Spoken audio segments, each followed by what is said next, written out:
જામનગર જિલ્લાની નાની ખાવડી ગામમાં રહેતા અને ખાનગી કંપનીમાં નોકરી કરતા બલભદ્રસિંહ વનરાજસિંહ જાડેજા નામના 21 વર્ષીય યુવાનની સીમમાંથી લાશ મળી આવી હતી, જે હત્યા મામલે આરોપી જનકસિંહ ઝાલાની ધરપકડ કરવામાં આવી છે। મળતી માહિતી મુજબ યુવાનના ગળામાં તીક્ષ્ણ હથિયારના ઘા જોવા મળતા પોલીસે તપાસ શરૂ કરી હતી।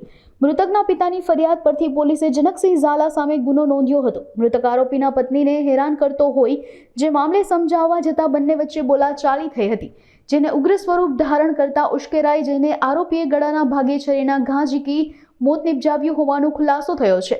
પોલીસે આરોપીની ધરપકડ કરી વધુ તપાસ हाथ धरी है।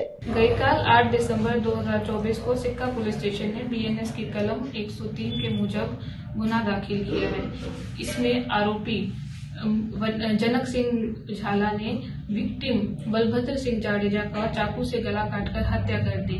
बलभद्र सिंह जाडेजा काफी लंबे समय से आरोपी की पत्नी को परेशान कर रहे थे। इसी के चलते दोनों में कहा सुनी हुई और वो कहा सुनी झप्पा झप्पी में बदल गई और आरोपी ने विक्टिम का गला काट दिया।